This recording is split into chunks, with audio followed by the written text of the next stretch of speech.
సుజాత అక్క నాకు పొద్దుగానే ఓ ఫోన్ వచ్చింది.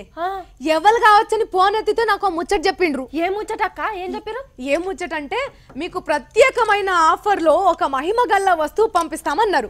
ఏం ఆఫర్ అట్నే? దాని విలువ 5555 రూపాయలు, కానీ మీకు మాత్రం దానిని 500 రూపాయలకే ఇస్తున్నామని అన్నారు. అబ్బో షాన్ని తగ్గించిండ్రక్క, మరి తీసుకోకపోయినావు కదా. కానీ కొనేది సాయంత్రం చెప్తా అన్నా. నువ్వు చెప్పే, తీసుకుంటే మంచిగా ఉంటదంటావా? నేను మంచి స్టార్ నైతానే.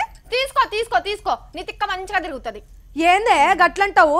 నువ్వేందో మంచిగా చెప్తావు అనుకుంటే ఎటకారం చేస్తున్నావు. ఎటకారం లేదు, గొడ్డు కారం లేదు. చక్కగా వార్త తింటే నీ తిక్క తిరుగుతుంది. అన్నలు మీరు వార్త అయినరే. ఇగో చూస్తున్నారా, రాముల వారు ఒక పక్క సీతమ్మ, ఇంకో పక్కకు తమ్ముడు లక్ష్మణునితో కొలువు తీరిన రాగినానం. ఇది ఇప్పటప్పటిది కాదుల్లో, రాముల వారు అయోధ్య పట్టాభిషేకం చేసిన కాలంది. అగో ఈ మాటినంగానే 2 చేతులెత్తి మంచిగా దండం పెట్టుకున్నారా? ఇక మీ సగం శని సంకలకెళ్ళి దిగినట్టే పోరి. మరి దండం పెట్టుకుంటేనే గిట్లా అంటే ఇక ఈ బిల్ల ఇంట్లోనే ఉంటే ఏహే మిమ్ములు ఆపేదేవలిగా. 2 అంటే 2 దినాల్లో రాములోరే స్వయంగా రామదాసుని ఇడిపించేదందుకు తానీషాకు పైసలు గుమ్మరిచ్చినట్టు మీ కష్టాలు బాపేదందుకు కోట్లు గుమ్మరిచిపోతాడు మీ ఇంట్లో. మరి ఇవి ఎవరు అమ్ముతున్నారో చూడరా?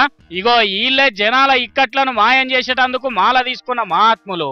మరి ఏంది ఇట్లా పోలీసులు వెనుక నిల్చున్నారంటే ఏరే చెప్పాలనా ముచ్చట. ఇంకా ఈ బట్టెవాజిగాలు దేవుని బొమ్మున్న రాగి బిల్లలు, ఇత్తడి చెంబులు, చిన్న బిందెలను పట్టుకొని మా తానలు అచ్చలు పెట్టి కొంటే మీరు కోటీశ్వర్లు అవుతారు, మస్తు మహిమగల్ల ఇవన్నీ అని మాటలు చెప్పి మోసం చేసుడే కాదు, కొనే వాళ్ళకు పైసలు అందుకొని ఉరుకుతున్నారట. అందుకే ఇట్లా కృష్ణ జన్మస్థానానికి పట్టుకొచ్చిర్రు పోలీసులు. ఇగో చూస్తున్నారా బిల్లలు ఎంత మంచిగా ముద్దరేసిండ్రో. ఈస్ట్ ఇండియా కంపెనీ 8 అనా 18 అట.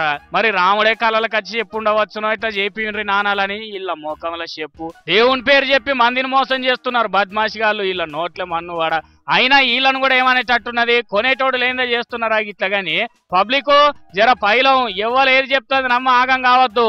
వెనక ముందు ఆలోచన చేసుకోండి. మేము చెప్పేది మేము చెప్పినాం, అయితే ఇంకా మీ ఇష్టం ఇక.